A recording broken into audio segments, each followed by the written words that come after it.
Mene često napadaju i prozivaju da smo fašisti i nacisti. Time i vas koji me slušate i pratite. A mi im odavde poručujemo da nismo fašisti i nacisti, nego hrvatski domoljubi.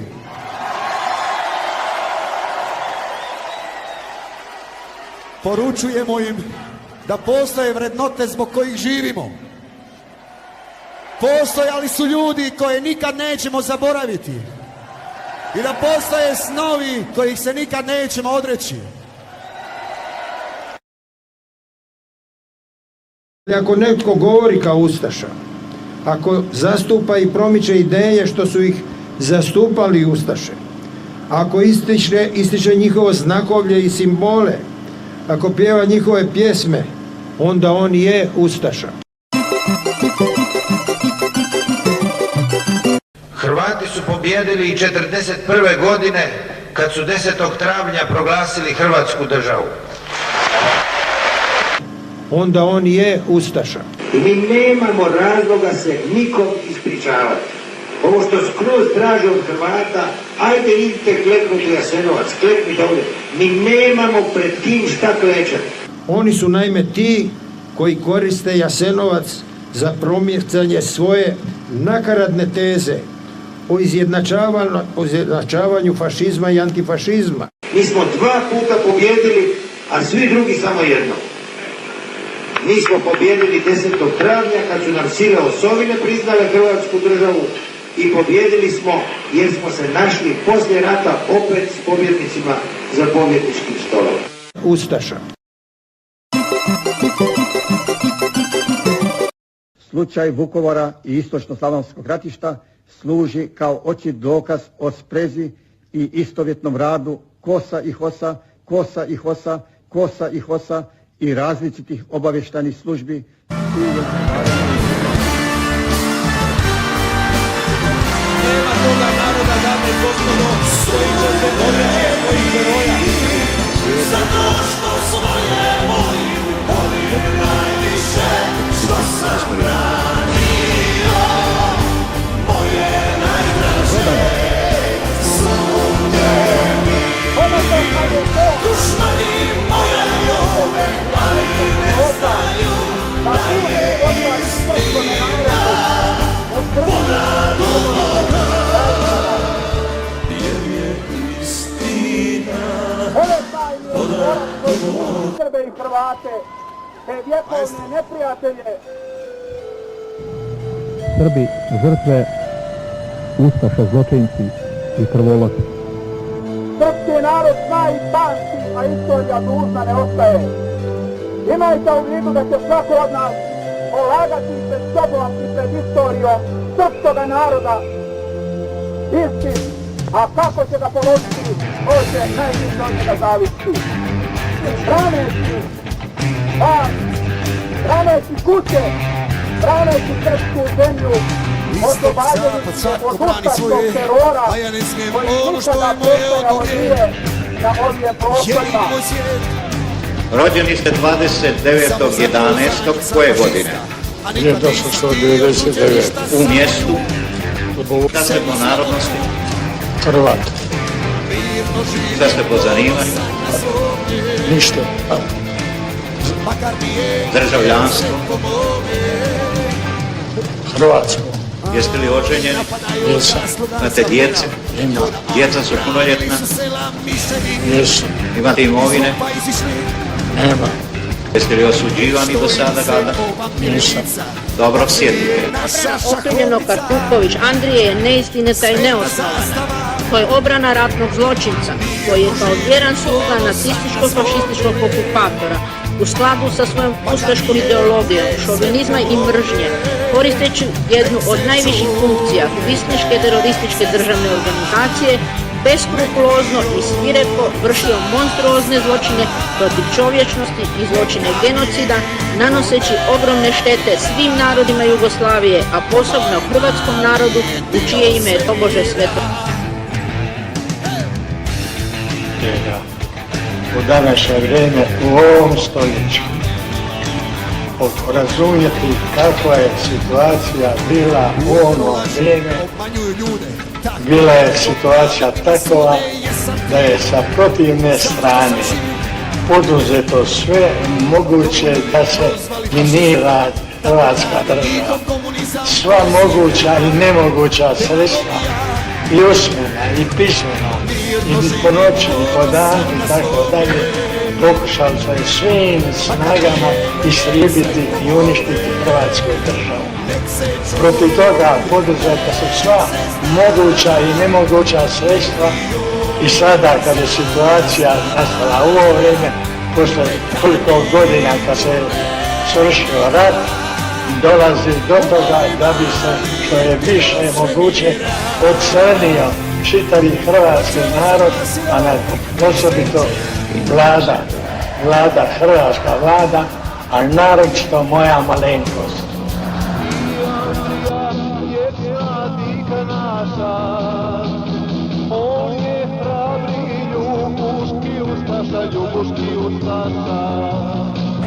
Prvo, molim, Hrvatska država postojala je kao stvarnost juridički i internacionalno, nije tako zvana. Mi mislimo da je danas imaju riječ hrvatski nacionalisti, dakle ustaše i simpatizeri ustaša, a ne nekakvi promisvijeti i komunisti kakav je šef HVO-a Mate Boban.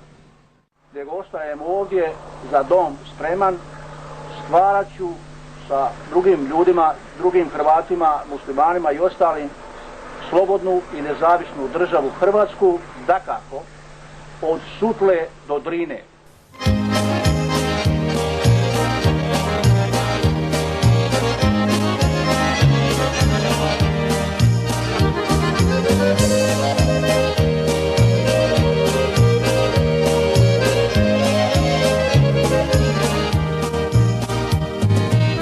Na Duvanjskom polju slavno, u vremenu onom davno, 1000 ljeta i još više, Tomislava, ljutoglava, Hrvati okruniše. Tomislava, ljutoglava, Hrvati okruniše.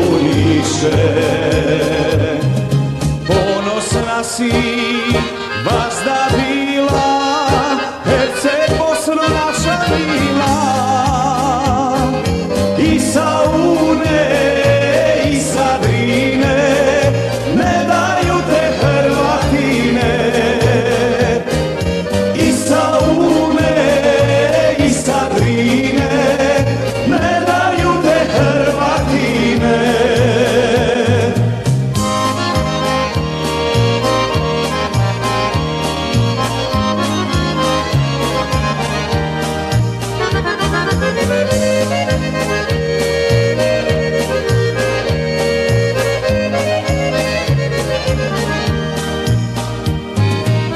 Svetišta nam uništiše, ognjišta nam opališe. Zapamtite bezvjernici, svak je onaj kratkog daha, dirnel Boga il Allaha. Svak je onaj kratkog daha, dirnel Boga il Allaha. Šta više, mi smo 100 puta surovije postupali sa ustašama nego sa četnicima. Mi smo pobili 90% ustaša, a samo 3 dana strijeljali smo preko 30.000 ustaša 45. godine kod Maribora. A uhvatili smo kompletnu vladu Draže Mihajlovića i niko od njih nije bio suđen na smrt, svi su suđeni na vremenske kazne i svi izašli iz zatvora. Je li pojedinačno su mogli partizani isto raditi zločine po vama? 100.000 ljudi je ubijeno u jamama po cijeloj Hrvatskoj. Možemo li to zvati partizanskim zločinom? Ko to zna? Ko je u tim jamama? Ko to zna ko je u tim jamama? Ja sam uvijek bio za to da se istraži, a da se krivnja individualizira. A optužiti sada cijeli NOB... Kome je u interesu da se to ne istraži i ne individualizira po vama? Pa ja sam zato da se individualizira, ali ne sada da se NOB proglasi komunizmom i da se NOB proglasi zločinom. A mislite da ima tih tendencija? Da ima Pa jasno, tendencija u pa i u vašem hrvatskom pitanju društvu? je ta tendencija. U mojem pitanju? Pa tako je, ako govorite o komunističkim zločinima. Ja ne znam koji su to komunistički zločini. Pa vi ćete se složiti da svi mediji u Hrvatskoj govore o komunističkim zločinima. Dakle, to je terminologija koja je po vama upitna. Ja samo govorim da je pogrešno. Poslije rata više nema ratnih zločina. Ako smo završili rat, onda postoje zločini. I zato se treba odgovarati. Ali ja želim da se stvari stave u njegov povijesni kontekst. Ako je netko učinio zločin i za vrijeme rata, dakle ratni zločin, on treba za to odgovarati. Ali da vidimo sada zašto se treba odgovarati. Jesu li partizani imali zatvore? Nisu. Svoje zarobljenike oni su mogli ili pustiti kući, kao što su domobrani imali priliku, ili ako je neko iza zarobljenog ustaše stajao iza njega, da je bio suradnik i mogao je spasiti glavu. Inače nije mogao spasiti. Partizani, ustaše su imali zatvore, imali su logore, ali nema zarobljenih partizana. Svi su oni likvidirani. Nakon što su saslušani, svi partizani su likvidirani. Možda ima pojedinac koji, ali to pojedinac potvrđuje samo pravilo. Dakle, to je bio takav rat gdje su na jednoj strani bili oni koji nemaju zatvore, nego daju na volju domobranima da se opredjelje hoće li kući ili će ići vrlo u partizane. kratko, nažalost vrijeme nam ističe, iako je ovo vrlo zanimljiva tema. Po vama Bleiburg je zločin ili ne? Je li bilo zločina na Bleiburgu? Na Bleiburgu nije bilo zločina, tamo je bila jedna pobuna, tamo je poginulo nešto malo, ne puno ljudi, ali poslije Bleiburga na križnom putu tu je bilo vjerojatno zločina i to I vi ste za to da se to istraži i procesuira? Svakako, ali ove brojke koje se napuhavaju, to je... Ovih 90.000. To je totalna kompromitacija. Od svega toga nema ništa. Ako se to radi u onoj saborskoj komisiji i ako se na temelju te saborske komisije utvrđuje ovo što sada idemo u kampanju, onda, pa čujte, ako je ta komisija zaključila da je, ne znam, 400 Židova poginulo u Jasenovcu, o čemu mi onda govorimo? Nema vjerodostojno to.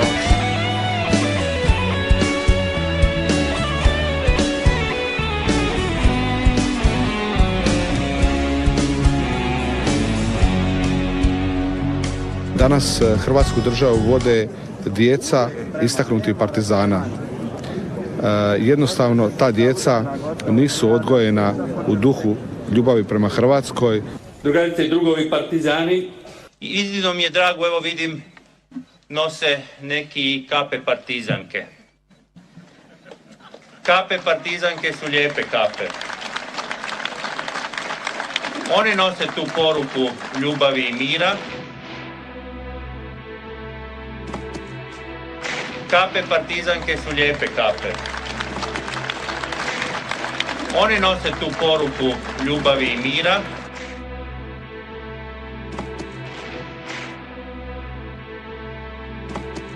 Drugarice i drugovi partizani. I siguran sam da će nakon ovih izbora mapa Hrvatske izgledati bitno drukčije nego što je izgledala do jučer, a to je zasigurno uvod u neke druge izbore na kojima će SDP mapu Hrvatske potpuno zacrveniti i socijaldemokratiju učiniti vladajućom politikom u Hrvatskoj. Drugarice i drugovi partizani.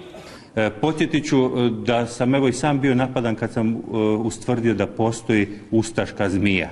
Ona zaista postoji, ona nije opće prihvaćena, ona nije dio dominantne naše kulture i tradicije, ali moramo znati da postoji i moramo svakog trenutka biti spremni na nju odgovarajuće reagirati. Drugarice i drugovi partizani.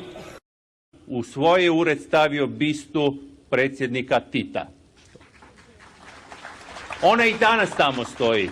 Bila je tamo za vrijeme predsjednika Mesića, bit će do kraja mog mandata. A siguran sam da će biti i u uredu kogod da to bude budućeg predsjednika Republike Hrvatske. I on je došao tu kod nas, ne znamo ni mi zašto.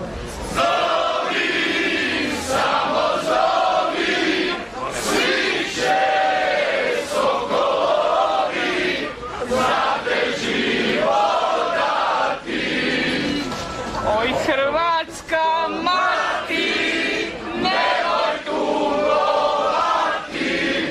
Oj Hrvatska mati, nemoj tugovati.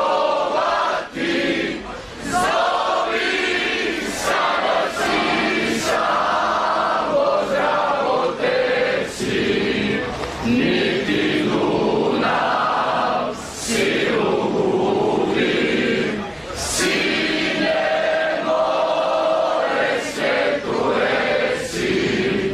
Da svoj narod Hrvat ljubi. Ima jednu prednost pred svim političarima. U žargonu šatrovačkom se kaže njega raja puši. On je tako veliki glumac da je u stanju da šarmira svaku žensku koju god želi sa svojim tonom, sa svojom bojom glasa koju prilagođava adekvatnu situaciju, koji je tako u stanju da dobije simpatije na pravdi Boga.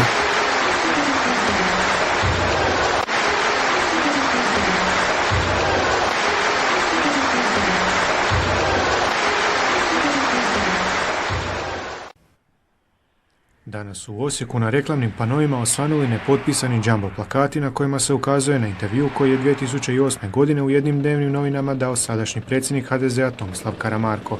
Na plakatu je logotip dnevnih novina, slika Tomislava Karamarka i tekst "Nikada neću reći kako smo našli Gotovinu". Očita je namjera autora plakata podsjetiti na ulogu današnjeg lidera Domoljubne koalicije Tomislava Karamarka, koji je za vrijeme akcije lova na generala Gotovinu i njegovog uhićenja na Kanarskim otocima bio ravnatelj protuobavještajne agencije. U intervjuu čija je naslovnica na plakatu, Karamarko uz poruku "Nikada neću reći kako smo našli Gotovinu" rekao je da sve što se odnosi na taj slučaj pripada u pitanje nacionalne sigurnosti i da o njima ne bi govorio čak ni da ima 80 godina i da piše memoare. Ali možete gospodinu Gojku gore postaviti jedno pitanje, jeste da se ovdje u Novskoj zabrinuti da u Jasenovcu ima dobro ukopan negdje oko 25.000 Srba? 40. Ne znamo šta ćemo s njima. Ukupani 2 metra. Samo nemojte se zavaravati, Jasenovac je radio i poslije rata još 2 godine. Križni put je završavao u Jasenovcu. Mnogo ima duboko ukopanih Hrvata. Da, znamo mi. Mi ćemo sad tražiti da se iskopaju one nove rake.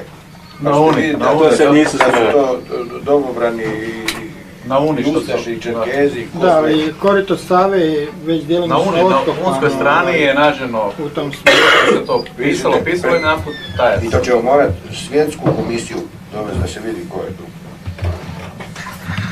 Da mi to raskinimo, sad ne može tako kopati sad. Moglo bi se samo rekao. Jer je bilo suđenje Dukoviću, moja žena je bila sudski pripravnik na okrugu. Ali koje su onda bile osigurane? Da, ne to samo osiguranje, nego dobio ona obavijest da je taj radni odnos, šta ja znam, je predsjednik, da do kraja suđenja ne može dolaziti. Jer je Zrinjavac sve živo su bili blokirani tamo u Vukovaru. Uvijek nekom osvane, kad nekom se sve. Treba to sve pokopati, skopati s Njemcima, kakvi je Jasenovac, kako se idemo dalje. Geograf, Vuču, Dalmatinski. Pa to su Kardelju uvali 45 ljudi, shvatite. To je izbačen rukavina sistem i onda je to trebalo opravdati. Otišao van, uvalili mu 45 tisuća ljudi, ostao ubati. Pa Tito je znao da je to falsifikat jer je trebalo prikazati što veće žrtve da se dobije. Ali on nikad nije posjetio Jasenovac. Da, prolazio kroz Novsku jako puno puta i tu na željezničkoj stanici bio. Prvo je znao da je falsifikat. Nikad. A možda zbog onog što smo tražili da dođe, a tražili su može, ali ako posjeti Jasenovac. Onda je Papa rekao samo ona mjesta koja je... Ja sam na školu čuo. A možda samo boje onih poslijeratnih što je spremio. Ne, to je... Ne, nije bio.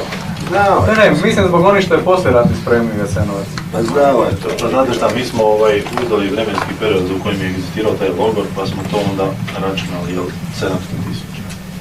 I onda smo došli takvih brojaka, ne znam ja, koliko je sekundi prošlo da se ubio jedan čovjek. To je nemoguće. To što fizički, to je nemoguće. Apsolutno nemoguće. Drugo, to nije bilo plinske komore. To je bilo ovak. Mažerević, to lijepo. I drugo, moramo još nešto priznati. Ovo što logoraši sami priznaju, oni koji su objektivni. Druga stvar, Trivučići, ti budalaši.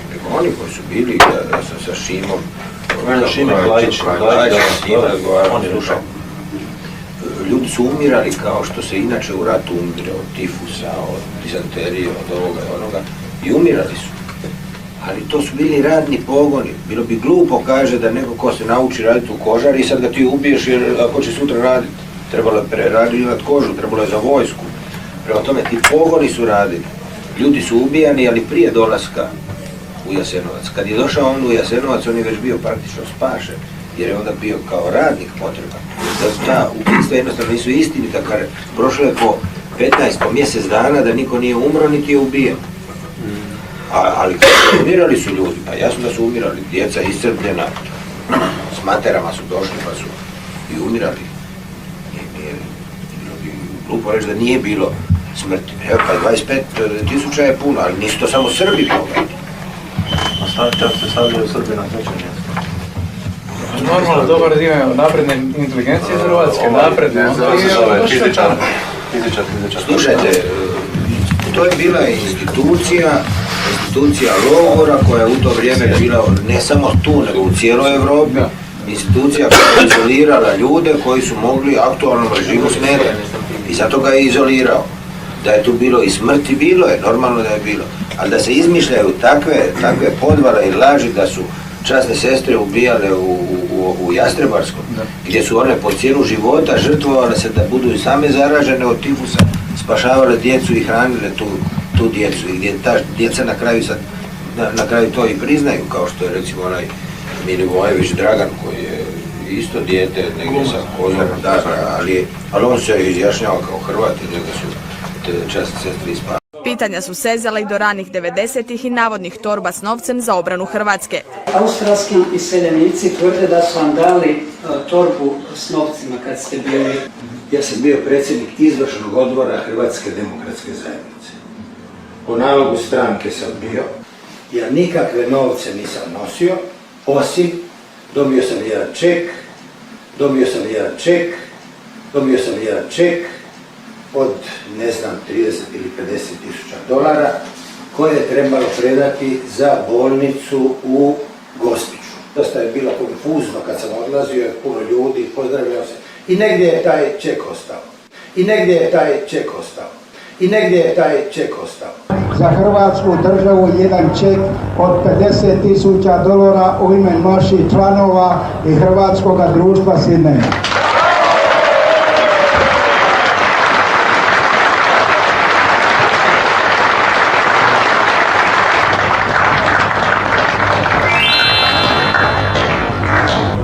Ja bi isto poklonio našemu dobrom čovjeku koji je radio za Hrvatsku, iako je bio zadnji predsjednik Jugoslavije, jednu malu pomoć. Ja bi poklonio to, on može samo vidjeti, ne bi vam htio najaviti. Puno mu hvala.